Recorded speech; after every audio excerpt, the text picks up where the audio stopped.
Oke, Bapak Ibu, a'udzubillahi minasyaitonirrajim. Bismillahirrahmanirrahim. Assalamualaikum warahmatullahi wabarakatuh. Waalaikumsalam warahmatullahi Warahmatullahi wabarakatuh. Alhamdulillah alladzi an'amana bi ni'matil imani wal Islam. Alladzi nahmaduhu wa nasta'inuhu wa nastaghfiruh. Wa na'udzu billahi min syururi anfusina wa min sayyiati a'malina may yahdillahu fala mudhillalah wa may yudlilhu fala hadiyalah. Amma ba'du, yang sangat kami muliakan, yang terhormat Bapak Pembina, pengajian Zoom online Asyifa, yang terhormat Bapak Dr. Andes Hadi Soekardi, kemudian yang sangat kami muliakan para pini sepuh, para guru-guru, ya, yang menyampaikan ada di pengajian Zoom online Asyifa ini. Mudah-mudahan ilmunya menjadi ilmu yang berkah, menjadi ilmu yang bermanfaat. Kemudian juga yang dibanggakan ya oleh Allah, yakni para donatur. Semoga Allah menganugerahkan sebagian dari rizki yang Bapak Ibu dharma baktikan untuk menolong agama Allah, termasuk salah satu di antara pengajian ya melalui Zoom online Asyifa ini. Mudah-mudahan rizkinya menjadi rizki yang benar-benar berfaedah, rizki yang barokah. Masya Allah. Kemudian juga wabil khusus kepada pengurus yang mandegani ya, pengajian Zoom online Asyifa ini. Semoga Allah memberikan anugerah kesabaran, ya, istiqomah untuk membuka link-linknya. Masya Allah. Kemudian yang dianugerahi Gusti Allah, curahan rahmat, insya Allah, kasih sayangnya, yaitu bapak-bapak, ibu-ibu, ya, yang masih tetap istiqomah mengikuti kajian setiap ba'da subuh, ya, ada di pemancar namanya Asyifa, ya, Zoom online Asyifa ini. Semoga ilmu-ilmu yang didapat menjadi ilmu yang bermanfaat, ilmu yang berfaedah dalam rangka meningkatkan kualitas keimanan dan ketakwaan kita kepada Allah Subhanahu wa taala. Bapak Ibu, ngeten nggih, saya ingin sampaikan bahwa setelah Nabi kita Muhammad Shallallahu Alaihi Wasallam wafat itu butuh kita telusuri. Dan nanti akan berlanjut ini, tetap terus akan saya sampaikan sampai nanti ada setelah Khulafaur Rasyidin, ya. Kemudian ada namanya istilahnya Muawiyah, ada namanya Abbasiyah, ada namanya Fatimiyah dan terusnya. Ini akan saya sampaikan. Kenapa? Karena memang kasus-kasus yang banyak terjadi ya dalam urusan keagamaan kita itu rupanya mengacu kepada ini Bapak Ibu ya, rentetan daripada para khalifah-khalifah itu. Nah, oleh karena itu termasuk ini yang butuh kita fahami benar. Jadi setelah Nabi kita Muhammad Shallallahu Alaihi Wasallam ini wafat, itu kemarin sudah saya sampaikan, sudah terjadi kehebohan, gitu, ya. Oleh karena itu, bagaimana? Mari sekarang kita ikuti ini. Jadi Khalifah Abu Bakar ini kita telusuri, kita tinjau sejarah terhadap dinamika dan sistem pemerintahannya. Nah, ini sejauh mana? Nah, dan maksudipun kata. Bapak Ibu yang dimuliakan Allah, Nabi Muhammad Shallallahu Alaihi Wasallam, selain sebagai seorang Rasul, utusan Allah, itu beliau juga sebagai seorang kepala negara. Ya, nah, kepala negara. Dan Madinah itu adalah sebuah negara. Yang dulu Madinah itu asalnya itu bukan Madinah Bapak Ibu, tapi Yasrib. Nah, ketika Nabi Muhammad hijrah ke Madinah, lalu Nabi Muhammad ini mempersatukan umat Madinah, gitu ya.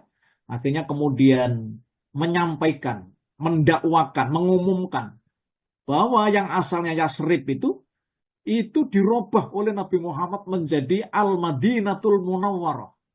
Gitu kan? Jadi ini sebuah negara yang didirikan oleh beliau dan dibangun oleh beliau Nabi Muhammad SAW dengan para sahabatnya dan kaum muslimin pada waktu itu. Bapak Ibu, dengan hormat saya sampaikan, ini bukan negara Islam. Sekali lagi, bukan negara Islam, tapi negara Madinah. Ini berdasarkan kesepakatan ulama sejarah. Tetapi ada ulama sejarah yang menyampaikan itu negara Islam pertama di dunia. Ngoten Bapak Ibu. Wah, kalau kami punya pendapat itu cenderung kepada negara Madinah. Masalahnya apa? Masalahnya penduduknya itu agamanya macam-macam. Ada agama Kristen, Nasrani, ada agama Yahudi, ada agama Majusi, ada agama paganisme, ya, dan masih banyak lagi agama-agama itu. Dan Rasulullah melahirkan sebuah piagam, namanya piagam Madinah. Tetapi Bapak Ibu ketahuilah bahwa ketika Rasulullah Muhammad SAW ini memang hukum yang dipakai ya pada waktu itu adalah hukum Allah, hukum Islam. Karena Rasulullah rupanya mempunyai otoritas setelah sebelumnya Nabi Muhammad itu jadi bulan-bulanan ya ada di Mekah itu. Bapak Ibu yang dimuliakan Allah Subhanahu wa taala.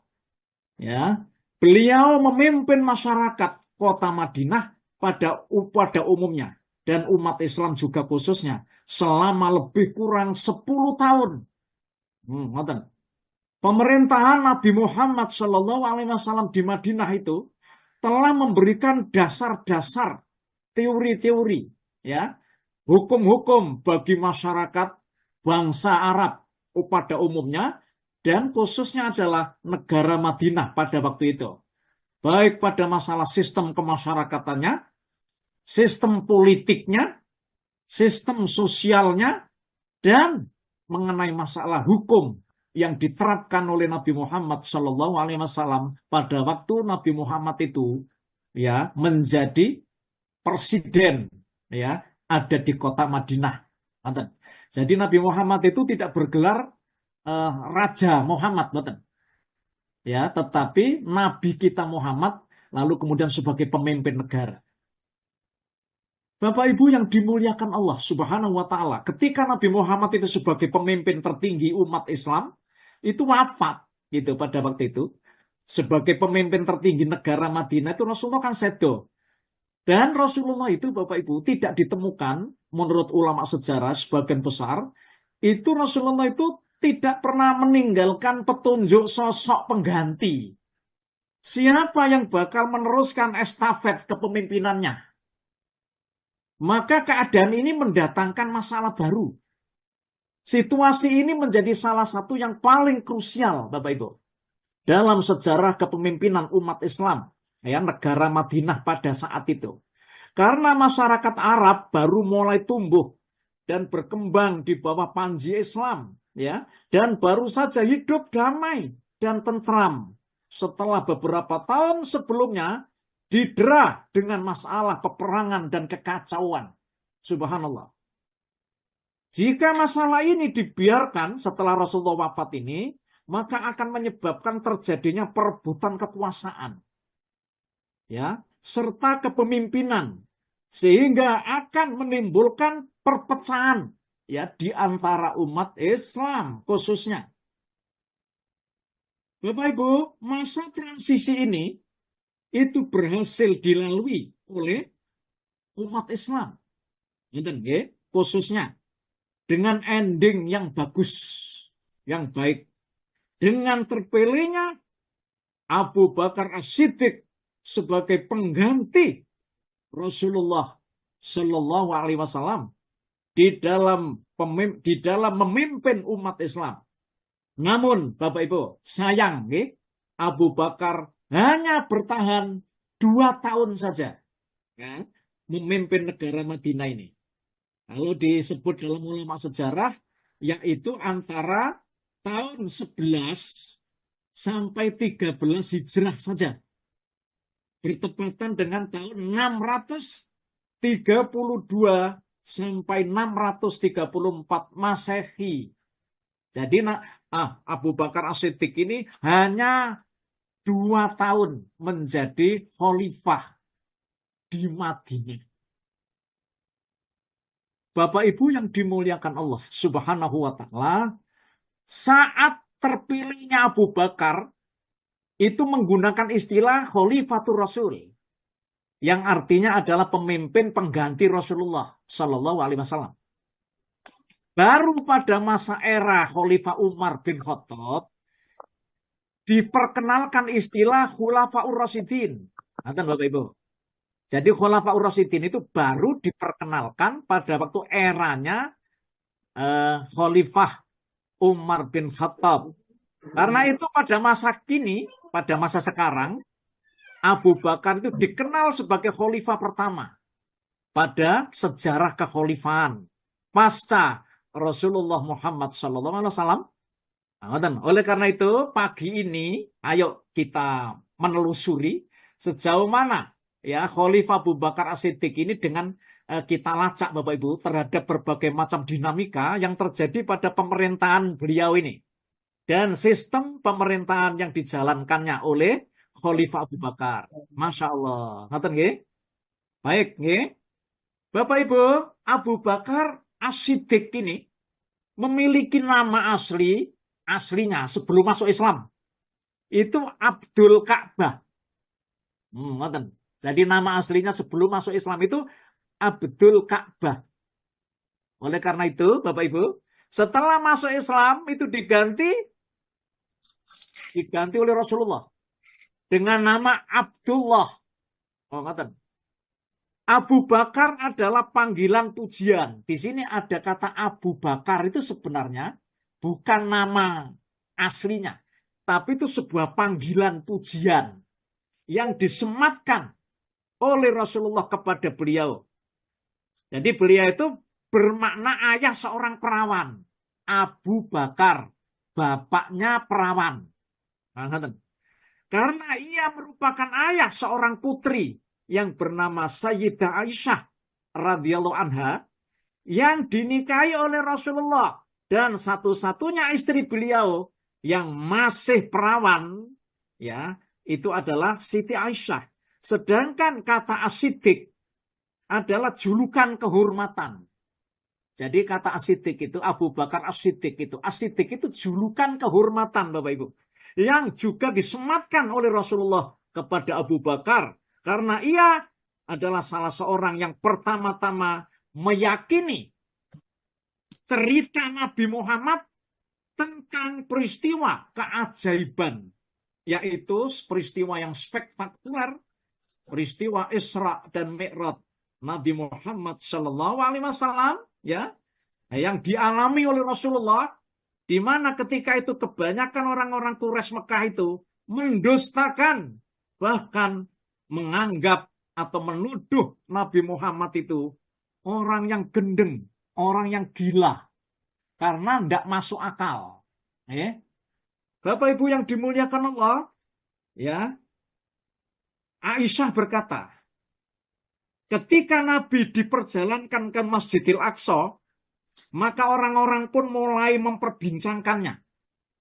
Sebagian orang yang sebelumnya beriman Bapak Ibu, dan membenarkan Nabi Muhammad itu banyak yang murtad Bapak Ibu. Gara-gara Nabi Muhammad gendeng itu. Menganggap Nabi Muhammad gendeng itu. Mereka pun datang. Ya, mereka itu berbondong-bondong datang menemui Abu Bakar. Abu Bakar itu kan orang yang dekat ya Bapak Ibu dengan Rasulullah. Ya. Nah, kemudian orang-orang itu datang lalu berkata di dalam satu hadis yang sahih, halaka ila sahibika yaz'amu asra bihi lailata ila Baitul Maqdis. Ini maksudnya gini, apakah engkau hei Abu Bakar mengetahui kalau temanmu Muhammad itu mengaku-ngaku melakukan perjalanan pada malam hari ke Baitul Maqdis.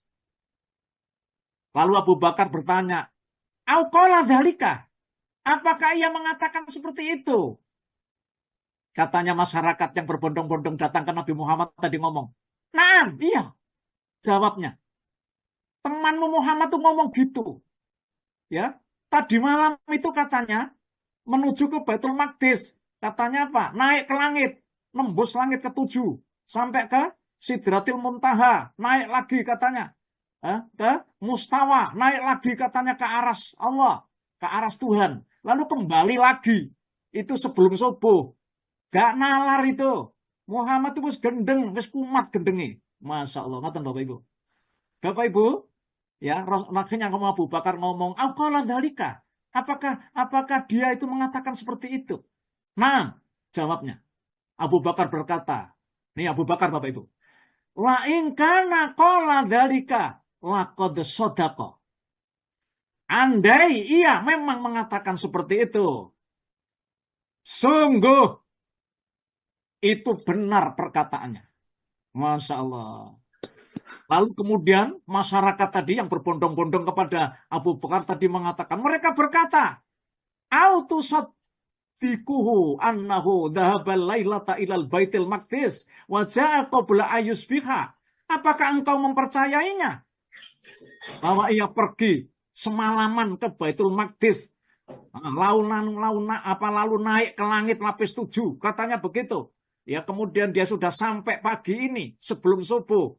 Abu Bakar menjawab Bapak Ibu, "Naam, ini la usaddiquhu fima huwa ab'adu min dzalika. Asaddiquhu bi khabaris samai fi ghadwati aw rahatin." Masya Allah. Bapak Ibu yang dimuliakan Allah. Naam, kata Abu Bakar. Bahkan aku membenarkannya lebih jauh dari itu. Masya Allah. Aku percaya tentang wahyu langit yang turun pagi dan petang. Bapak Ibu. Lalu Aisyah ini mengatakan, "Falidalika summiya Abu Bakr As-Siddiq." Itulah mengapa beliau dinamakan Abu Bakar As-Siddiq, orang yang pertama-tama membenarkan Nabi Muhammad Shallallahu Alaihi Wasallam. Bapak Ibu, hadis ini diriwayatkan oleh Imam Bukhari dan Muslim, ya. Kemudian juga diriwayatkan oleh Al-Hakim di dalam Al-Mustadraknya. Kemudian juga Al-Hafidz Adz-Dzahabi dalam At-Tarkhis mengatakan bahwa hadis ini sahih.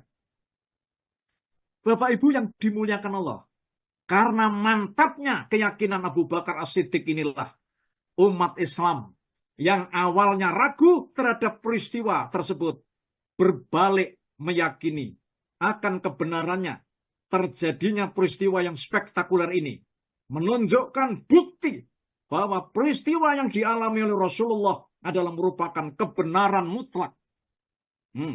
Bahwa beliau adalah seorang Rasul yang diutus oleh Allah, di mana ajaran yang dibawanya sesuai dengan perkembangan zaman teknologi modern sekarang ini. Masya Allah. Bapak Ibu yang dimuliakan Allah, biasanya seorang nabi itu Pak, umatnya itu biasanya mungkin ya ahli sihir itu ya. Nabi Musa dianugerahi oleh Allah rupanya tongkat itu yang bisa menjadi ular itu ya. Ketika Nabi Isa Bapak Ibu, pada saat itu banyak rupanya ahli-ahli tabib yang sudah pandai-pandai ahli tabib. Kemudian Nabi Isa diturunkan untuk mengungguli daripada umatnya yang bisa menyembuhkan semua penyakit, termasuk bisa menghidupkan orang yang sudah mati atas izin Allah. Nabi Muhammad Bapak Ibu bisa naik ke langit lebih dulu. Karena apa? Karena umatnya akan menghadapi teknologi canggih. Wah, ngerti nggih? Termasuk video call, ya, termasuk WA, gitu ya, dan lain-lain. Bahkan Bapak Ibu, nanti akan ada umat manusia di akhir zaman yang akan bisa naik ke langit. Masya Allah. Oleh karena itu nabinya lebih dulu mendahului ya dengan teknologi canggih itu, termasuk peristiwa yang spektakuler, namanya peristiwa Isra dan Mi'raj. Ajarannya ya itu sesuai dengan perkembangan zaman teknologi masa kini. Bapak Ibu yang dimuliakan Allah Subhanahu wa taala. Menurut ulama sejarah, Abu Bakar ya itu dilahirkan pada tahun 573 Masehi di kota Mekah. Jadi selisih 2 tahun antara kelahiran dengan kelahirannya Rasulullah. Jadi kelahirannya dengan kelahiran Rasulullah itu selisih 2 tahun. Lebih tua Nabi Muhammad, Bapak Ibu. 2 tahun. Tetapi sedonya Abu Bakar itu persis itu sama dengan Rasulullah. Yaitu usia 63 tahun. Mungkin lebih beberapa hari. Kalau Nabi Muhammad itu 63 lebih 4 hari. Nah, itulah rupanya percontohan yang terbaik. Dan Bapak Ibu, umatnya Nabi Muhammad memang usianya tidak begitu panjang. Rasulullah Shallallahu Alaihi Wasallam itu pernah bersabda dalam satu hadis riwayat Muslim bahwa rata-rata umatku itu usianya antara 60 sampai 70 saja. Jadi kalau kita ini Bapak Ibu yang sudah misalnya kepala 5, kepala 6, kepala 7, dan lain-lain itu alhamdulillah rupanya kita masih diparingi anugerah oleh Allah panjang umur. Karena itu tidak lama lagi. Itu kita akan dipundhut oleh Allah itu. Makanya nuwun sewu, ayo ngaji sing sregep. Ayo sholat sing tekun. Ayo kita ini mau menghadapi bulan Ramadan. Ya, termasuk bulan-bulan yang dimuliakan Allah. Ayo kita berdoa kepada Allah dan mempersiapkan diri kita. Lalu kemudian mempersiapkan keilmuannya dalam bidang masalah puasa. Kemudian juga mempersiapkan mental kita. Agar supaya kita menjadi orang-orang yang lebih baik. Ya, belum tentu Bapak Ibu. Karena tahun depan itu kita masih hidup gitu. Naudzubillah, mudah-mudahan kita masih diparingi panjang umur lagi. Masya Allah. Bapak Ibu yang dimuliakan Allah Subhanahu wa Ta'ala, Abu Bakar mempunyai ayah. Ini ayahnya Abu Bakar. Itu bernama Utsman bin Amir bin Ka'ab bin Sa'ad bin Taim bin Murrah bin Ka'ab. Yang bergelar dengan Abu Kuhafah. Dan Abu Bakar ini bergelar dengan Abu Bakar itu adalah Abu Kuhafah. Jadi apa Kuhafah itu? Itu adalah anaknya orang-orang yang sederhana. Silsilah Abu Bakar dan ibunya bertemu dengan nasab Rasulullah pada kakek buyutnya yang ke-6. Jadi ketemu dengan nasab Nabi itu pada buyutnya kakek yang ke-6 Bapak Ibu bernama Murrah bin Ka'ab. Murrah bin Ka'ab. Jadi kan ada bin Murrah bin Ka'ab. Lah, di Murrah inilah nasab Nabi Muhammad itu bertemu dengan Abu Bakar. Masya Allah. Ulama sejarah mencatat bahwa Abu Bakar adalah orang yang sangat dermawan, Bapak Ibu. Beliau pernah membebaskan 7 budak muslim yang tersiksa. Ya, tersiksa majikannya. Jadi orang-orangnya sudah sepuh. Tapi ada yang masih muda, Bapak Ibu. Di antara dalam sejarah yang dicatat, ya, yang pertama adalah Amir bin Fuhairah. Itu budak yang dimerdekakan Abu Bakar. Itu 7 budak Bapak Ibu. Bahkan pada saat Bilal bin Rabah ya disiksa, ditindih batu ya oleh majikannya. Pada saat itu lalu kemudian Abu Bakar itu melihat bahwa Bilal bin Rabah disiksa. Akhirnya kemudian kamu minta berapa Abu Bakar? Tak beli, tapi dengan harga yang sangat mahal sekali Bapak Ibu. Subhanallah. Di beliau juga mempunyai sebuah baitul mal sendiri. Masya Allah. Juga tempat persinggahan orang-orang di saat sebelum hijrah. Dan setelah mereka hijrah, rumah tersebut ya dibiarkan sampai habis isinya Bapak Ibu. Ia pernah juga menyumbangkan harta benda ya sebanyak 4.000 dinar pada waktu zaman itu. Ya, untuk kepentingan dakwah Islam. Padahal semua harta itu beliau dapatkan dari usahanya sendiri, yaitu berdagang, Bapak Ibu. Bahkan dia sampai tidak menyisakan harta bagi keluarganya.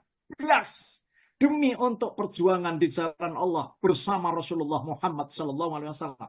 Nuhun sewu. Ini saya sedikit mengkisahkan dalam satu hadis. Hadis sahih, riwayat Imam Abu Daud. Ya, Bapak Ibu, ketika Nabi Muhammad ini memerintah, ya, kepada Umar bin Khattab, kepada Abu Bakar. Ya, Rasulullah memerintahkan kami, katanya, untuk bersedekah. Itu kata Umar. Maka kami melaksanakannya, kata Umar. Sekarang aku bisa mengalahkan Abu Bakar. Itu persaingan, Bapak Ibu. Aku pun membawa separuh dari keseluruhan hartaku. Hingga Rasulullah bertanya, wahai Umar, berapa yang kau tinggalkan untuk keluargamu, hartamu ini? Aku menjawab, ya Rasulullah, itu sebanyak ini pula. Jadi separuh ditinggal, separuh dipersembahkan untuk perjuangan Nabi Muhammad. Ini Umar, Bapak Ibu, Umar ya. Kemudian ya Abu Bakar datang dengan membawa seluruh hartanya, Masya Allah. Dan Rasulullah bertanya, wahai Abu Bakar, berapa yang kau tinggalkan untuk keluargamu? Ini ditanya oleh Nabi Muhammad, wahai Abu Bakar, berapa yang kau tinggalkan untuk keluargamu? Abu Bakar menjawab, aku tinggalkan Allah dan Rasulnya untuk mereka ya Rasulullah. Masya Allah. Jadi babar belas hartanya itu, Bapak Ibu, dipakai untuk perjuangan mendakwah Islam bersama Rasulullah Sallallahu Alaihi Wasallam. Subhanallah, Masya Allah. Bapak Ibu yang dimuliakan Allah pun ya. Ini proses pengangkatan Abu Bakar. Mungkin kemarin ini saya sampaikan sedikit nih. Dalam catatan sejarah, pengangkatan Abu Bakar itu terjadi di Sakifah Bani Sa'idah. Yaitu sebuah gedung, Bapak Ibu, tempat pertemuan terkenal di kota Madinah. Jadi, saat proses sebelum terjadinya Abu Bakar ini terjadi, atau terjadi perdebatan panas. Yang kurang menyenangkan. Antara kubu golongan Ansor dan kubu golongan Muhajirin. Di samping juga ada kubu lain, Bapak Ibu, yaitu kubu Trah Nabi Muhammad, Ahlul Bait. Kemudian ada kubu lain, yaitu kubunya yang namanya Sofwan. Ya, jadi gitu. Jadi ini Sofwan bin Harb itu, Bapak Ibu. Ya, yang kemarin sudah saya sampaikan. Jadi ada 4 kubu. Itu terjadi rupanya debat panas. Niki bukan debat paslon ya. Kaum Ansar sebagai penduduk Madinah asli mengklaim bahwa mereka memiliki lebih banyak andil dalam menyiarkan agama Islam. Begitu, ini kaum Ansar. Karena itu mereka bersikukuh menunjuk seorang sahabat ya yang dari kalangan Ansar, Bapak Ibu, yang namanya Sa'ad bin Ubadah. Ngatakan ya. Bapak Ibu yang dimuliakan Allah, Sa'ad bin Ubadah ini adalah dari suku Khazraj. Jadi suku yang terbesar di Madinah. Berita debat panas ini Bapak Ibu menegangkan yang dilakukan oleh golongan Ansor dengan Muhajirin ini. Sampailah ke telinga Umar bin Khattab. Oleh karena itu Umar bin Khattab itu dengan serta-merta menjumpai Abu Bakar pada saat itu. Padahal Abu Bakar pada saat itu pada saat berkabung Bapak Ibu. Masih ada di rumahnya ya Aisyah ya untuk merawat jenazah Rasul. Akan tetapi mengingat masalah penting ini, akhirnya Abu Bakar itu memenuhi panggilan Umar bin Khattab ini. Akhirnya keduanya berangkat Bapak Ibu untuk menghadiri pertemuan tersebut. Dalam pertemuan itu terjadi perdebatan panas juga tentang siapakah yang paling cocok atau paling layak untuk menggantikan Rasulullah dan dari kelompok yang mana. Bapak Ibu yang dimuliakan Allah, ini kemarin sudah saya sampaikan kepada panjenengan ya. Tribalisme atau sistem kesukuan ini terlihat jelas dan masih sangat kuat mempengaruhi dalam mengajukan golongan atau kelompok masing-masing. Apakah dari kaum Ansor atau dari kaum Muhajirin, maka dengan diplomasi dan kerjasama antara Abu Bakar, Umar bin Khattab, dan Abu Ubaidah al-Jarrah pada waktu itu, ini dari Muhajirin Bapak Ibu, maka Umar bin Khattab akhirnya sepakat ya dengan mayoritas daripada kaum muslimin pada waktu itu membaiat Abu Bakar sebagai pemimpin negara Madinah dan umat Islam pengganti Rasulullah. Di mana tindakan Umar ini Bapak Ibu diikuti oleh Abu Ubaidah bin Al-Jarrah hingga kebanyakan para peserta yang hadir saat itu pun mengikuti apa yang dilakukan oleh mereka berdua. Ngoten, ini kebanyakan ya, karena mereka sangat mengakui keutamaan dan kelayakan dari Abu Bakar sebagai pemimpin negara Madinah, pengganti Rasulullah Muhammad dan pemimpin umat Islam pada waktu itu. Bapak Ibu yang dimuliakan Allah. Jadi biar tidak terlalu singkat ya. Barulah pada keesokan harinya Abu Bakar dibaiat Bapak Ibu ada di Masjid Nabawi secara umum oleh masyarakat luas. Pada kesempatan ini ya, ia mengucapkan pidato pertamanya Bapak Ibu sebagai khalifah. Maka sejak saat itulah kepemimpinan umat berada di tangan Abu Bakar dengan gelar khalifah Rasulullah, pengganti Rasul. Oh, ini gelarnya. Khalifah adalah pemimpin yang diangkat sesudah Nabi wafat untuk menggantikan beliau melanjutkan tugas-tugas sebagai pemimpin umat Islam dan kepala pemerintahan negara Madinah ya sepeninggal Rasulullah Muhammad Sallallahu Alaihi Wasallam. Bapak Ibu yang dimuliakan Allah, pun ya, nih Nabi dan Abu Bakar sudah diangkat, nggih. Kemudian kita sekarang ingin melihat Bapak Ibu dinamika pemerintahan Abu Bakar. Supaya kita ini dapat info ya, kita lacak. Bapak Ibu, problematika terbesar yang dihadapi oleh Khalifah Abu Bakar sejak awal masa pemerintahannya, bahkan hampir sampai di penghujung beliau ini menjadi khalifah, adalah persoalan yang pertama mengenai keagamaannya. Ini yang pertama, Pak. Di antara yang pertama ini adalah banyaknya orang-orang yang murtad dari ajaran agama Islam. Ini nuwun sewu. Jadi ketika Abu Bakarnya awal mula diangkat menjadi khalifah, dalam pemerintahannya itu dihadapkan ya orang-orang yang murtad dari ajaran agama Islam. Ditambah juga mereka tidak mau mengakui kepemimpinan Abu Bakar. Nah ini karena dipengaruhi Bapak Ibu. Bahkan mereka melakukan perlawanan. Nonton Pak. Ulama sejarah mencatat setelah Rasulullah wafat, sekelompok orang di Madinah itu menyatakan keluar dari agama Islam, murtad, sambil melancarkan aksi pemberontakan. Gerakan ini Bapak Ibu dikenal sebagai gerakan riddah. Jadi istilahnya tuh apa? Golongan-golongan yang murtad gitu. Mereka adalah kelompok orang-orang yang lemah iman. Ya, yang terafiliasi, kena bujuk rayu Bapak Ibu dari sekelompok pemuka suku yang cemburu akan perkembangan yang terjadi di kota Madinah setelah Nabi Muhammad wafat itu. Mereka rupanya kembali kepada watak asli bangsa Arab yang sangat kuat menonjolkan kesukuannya. Karena itu mereka tidak lagi mau mengikuti Abu Bakar, bahkan mereka itu memusuhinya, Masya Allah.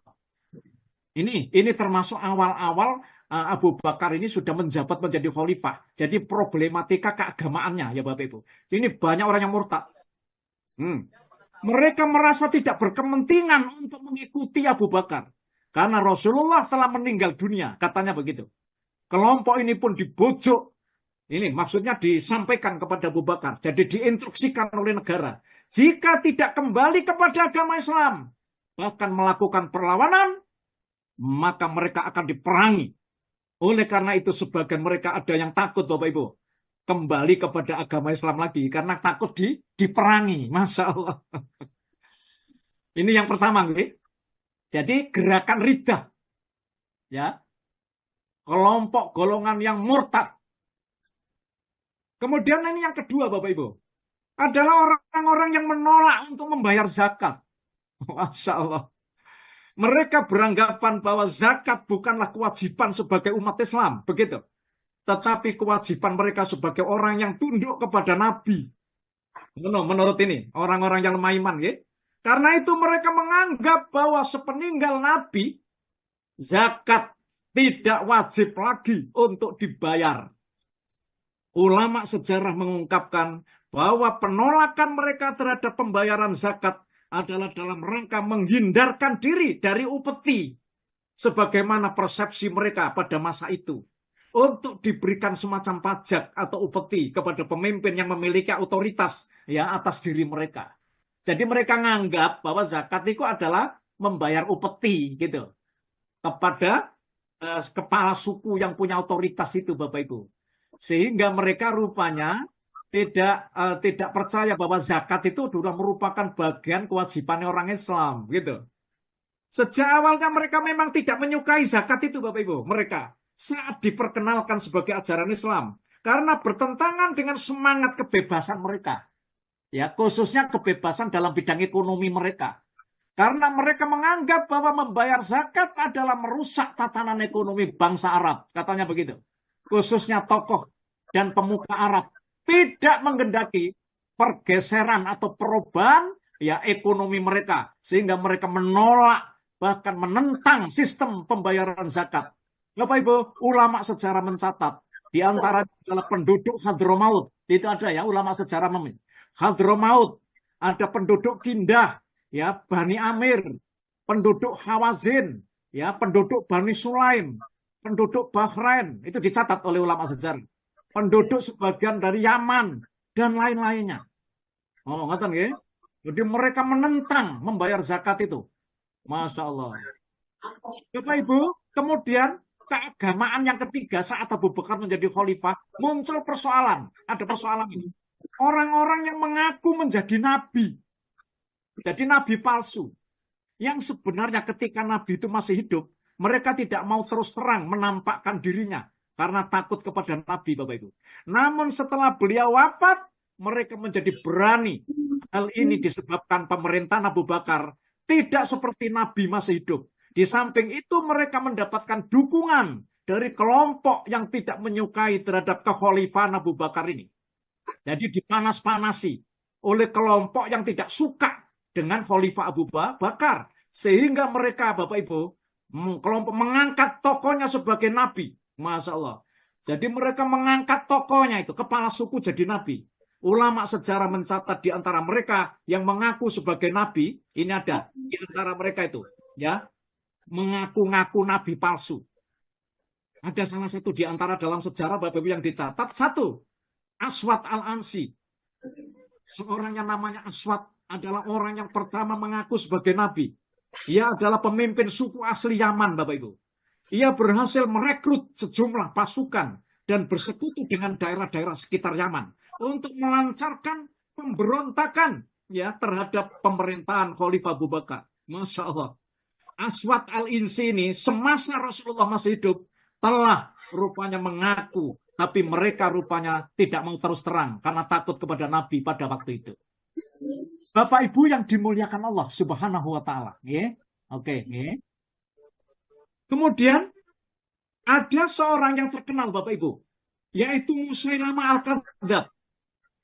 Musailamah Al-Kadzdzab itu dari Bani Hanifah, itu di pusat Jazirah Arab, mengaku sebagai nabi dan mengadakan gerakan penghasutan di kampung yang namanya Yamamah. Jadi ada daerah namanya Yamamah. Sebelumnya ia datang ke Madinah beserta sejumlah utusan sebagai orang beriman. Dalam perjalanan pulang, ia mengaku dirinya sebagai nabi. Musailamah Al-Kadzdzab. Ya. Kemudian yang ketiga, ada orang namanya Tulaikha. Yang keempat ada nama seorang wanita namanya Sajah. Jadi Tulaikha adalah seorang yang mahir dalam peperangan. Dan orang kaya dari suku Bani Asad. Jadi Arabia Selatan. Ya. Ia melancarkan perlawanan Bapak Ibu secara terang-terangan terhadap pemerintah Abu Bakar. Seraya mengaku sebagai nabi. Setelah beliau wafat. Ya, setelah beliau wafat, sedang Sajdah atau Sajah adalah wanita Kristen yang berasal dari suku Tarbuk di Asia Tengah. Walaupun mendapat dukungan ya kekuasaan Khalifah Abu Bakar, maksudnya dukungan dari masyarakat maksudnya. Namun ia tidak berani melawan kekuasaan Abu Bakar. Sehingga ia membentuk kekuatan persekutuan dengan cara melangsungkan perkawinan dengan Musailamah Al-Kadzdzab. Masya Allah. Bapak Ibu, 3 persoalan di atas adalah problematika agama yang paling utama dihadapi oleh Abu Bakar. Jadi yang pertama, mengenai orang yang menolak membayar zakat. Yang kedua, mengenai orang yang murtad. Yang ketiga, mengenai orang yang mengaku-ngaku menjadi nabi. Akhirnya Bapak Ibu, ketiga masalah yang ada hubungannya dengan keagamaan ini, itu bisa dituntaskan oleh Abu Bakar. Dan Abu Bakar mengerahkan rupanya tentara Bapak Ibu untuk menumpas mereka semuanya. Subhanallah.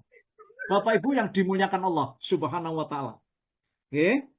Oleh karena itu ada pada waktu zaman Abu Bakar ini ada dinamika intelektual Bapak Ibu yang paling terkenal dan sangat berpengaruh hingga masa sekarang ini adalah sejarah tentang pengumpulan kitab suci Al-Quran. Lembaran-lembaran kitab suci Al-Quran itu Bapak Ibu. Itu dikumpulkan. Peristiwa ini terjadi setelah terjadinya peperangan Yamamah tadi. Yang banyak menyebabkan gugurnya para penghafal Al-Quran.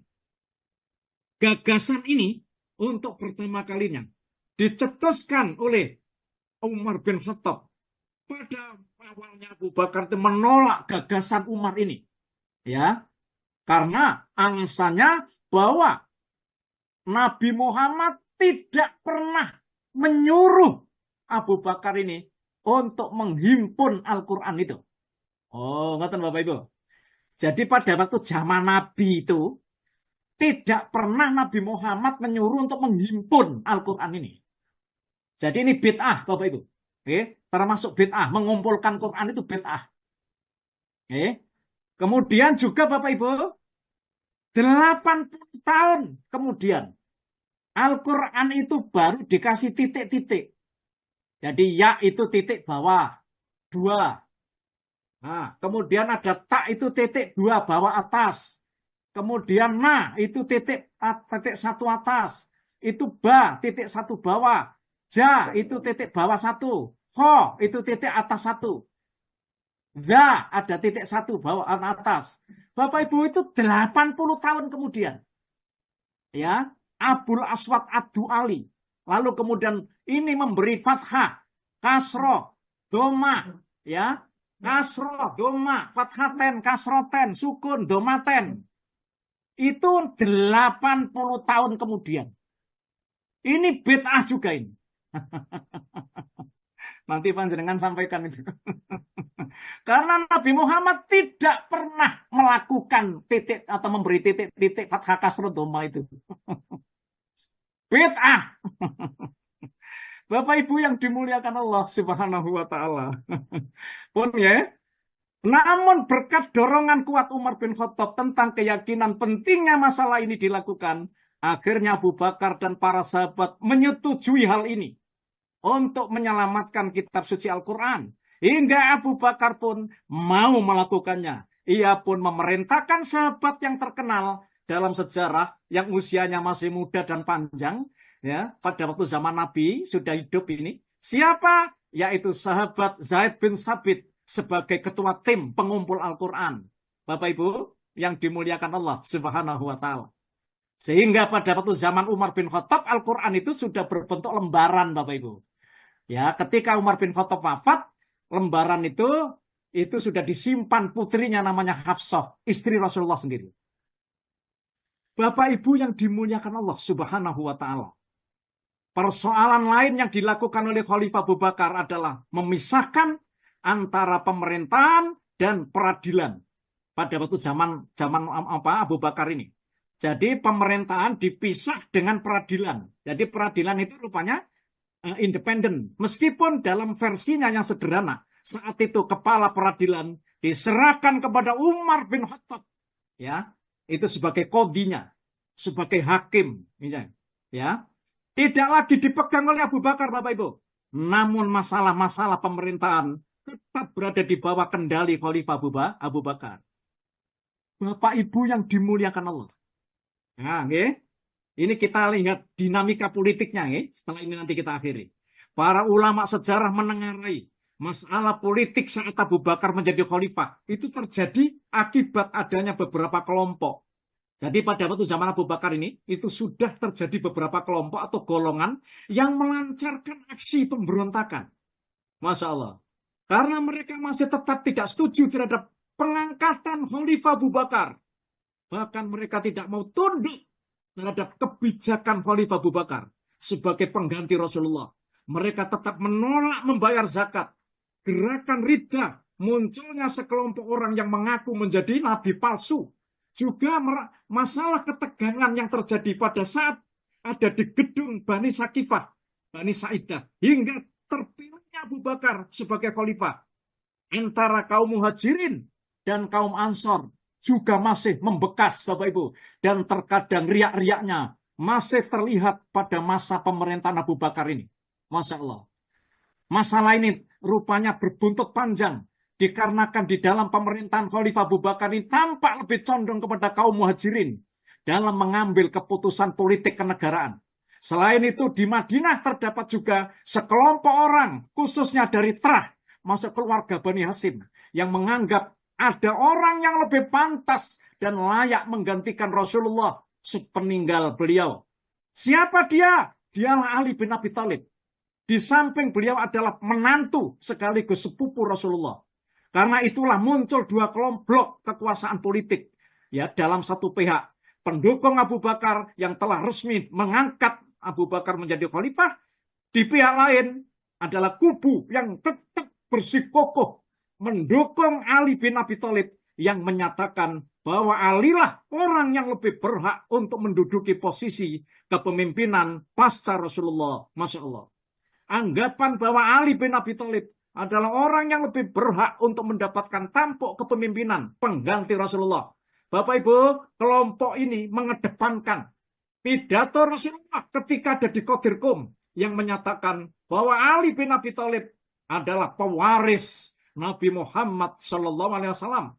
Maka peristiwa yang terjadi di gedung Sakifah Bani Sa'idah ini, di mana pembayatan Abu Bakar ketika itu tidak dihadiri oleh Ali bin Abi Thalib, yang kala itu sibuk berkabung mengurusi jenazah Rasulullah. Bapak Ibu, menurut kelompok mereka, dengan dibaiatnya Abu Bakar menjadi khalifah, merupakan awal perampasan terhadap kekuasaan Ahlul Bait Nabi. Tidak menggabungkan kepemimpinan politik dan agama pada Bani Hasyim. Keyakinan ini terutama digaungkan dan didukung orang-orang yang ngefans dengan Ali bin Abi Thalib atau golongan Syiah sebagai orang yang paling setia kepada Ali bin Abi Thalib dan bersama Ahlul Bait. Bapak Ibu, dikisahkan bahwa Ali bin Abi Thalib baru membaiat Abu Bakar setelah meninggalnya putrinya Fatimah, putri Nabi. Hal ini terjadi 6 bulan setelah pemerintahan Abu Bakar As-Siddiq ini berjalan. Bapak Ibu yang dimuliakan Allah Subhanahu wa Ta'ala, ulama sejarah mencatat pada masa Khalifah Abu Bakar ini rupanya tidak banyak melakukan ekspansi perluasan wilayah kekuasaan pemerintah. Hanya ada beberapa daerah pada masanya yang ditaklukkan. Hal ini karena kesibukannya untuk mengurusi masalah intern negara. Juga dikarenakan masa pemerintahan Abu Bakar ini sangat singkat, Bapak Ibu. Ya, hanya 2 tahun saja. Namun ada beberapa delegasi pasukan yang berhasil menaklukkan daerah-daerah. Bapak Ibu, ini ada juga Mas Yan, ya? Pasukan yang dipimpin Khalid bin Walid yang berhasil menaklukkan wilayah Irak seperti Ambar, Nahruddin, Maghdor, Ulais, dan Ain Tamar pada tahun 12 Hijrah itu. Kemudian pasukan yang dipimpin oleh Khalid bin Sa'id bin As yang melakukan penekanan menuju ke daerah Sam pada tahun 13 Hijrah. Pasukan ini berhasil membuka jalan bagi pasukan yang dipimpin oleh Khalid bin Walid untuk menaklukkannya. Namun secara keseluruhan, penaklukan wilayah Sam itu terjadi pada masa awal pemerintahan Umar bin Khattab, Bapak Ibu. Masya Allah. Bapak Ibu yang dimuliakan Allah. Ya, sistem pemerintahan Abu Bakar, ya. Pemerintahan yang dijalankan oleh Abu Bakar ini menggunakan bentuk pemerintahan yang sangat dekat dengan sistem demokrasi. Juga agak mirip Bapak Ibu dengan sistem monarki. Ya, jadi perpaduan antara demokrasi dan monarki. Istilahnya itu kerajaan, ya. Dalam hal ini Abu Bakar sendiri bertindak sebagai khalifah atau pemimpinnya. Jadi bedanya dengan sistem monarki saat ini adalah bahwa sistem pewarisan keturunan yang berdasarkan pada garis nasab itu tidak berlaku bagi pemerintahan Abu Bakar ini. Jadi dengan hormat Bapak Ibu, ketika Abu Bakar jadi khalifah, rupanya tidak seperti Arab Saudi yang sekarang ini. Kalau Arab Saudi sekarang ini kan anak keturunan Bapak Ibu, itu kan sistem monarki. Ya. Padahal pada waktu zaman Khalifah Abu Bakar, rupanya bukan sistem nepotisme ini anak keturunan ini. Bahwa sistem pewarisan keturunan yang berdasarkan pada garis nasab itu tidak berlaku bagi pemerintahan Abu Bakar. Hal ini terbukti dalam sejarahnya bahwa Abu Bakar itu menunjuk Umar bin Khattab yang tidak ada memiliki hubungan nasab dengannya untuk menjadi khalifah penggantinya. Kan kata Abu Bakar bukan hanya pemimpin politik, namun juga merupakan pemimpin agama bagi umat Islam saat menjabat sebagai khalifah. Itu Bapak Ibu yang dimuliakan Allah. Abu Bakar juga selama memimpin pemerintahnya, meskipun masih dalam tahap sederhana, telah berusaha untuk menggunakan istilah 3 cabang kekuasaan. Ya, 3 cabang ini yang sekarang itu kan digagas oleh Montesquieu yang dari Prancis itu, yaitu eksekutif, legislatif, dan yudikatif. Kan ngeten? Lembaga eksekutif tentu saja dipegang langsung oleh Abu Bakar, ngeten. Kemudian yudikatif dipegang oleh Umar pada waktu itu, ngeten. Kemudian yang legislatif apa? Maksudnya yang Bapak, yudikatif ya, itu kemudian dipegang dalam rangka musyawarah.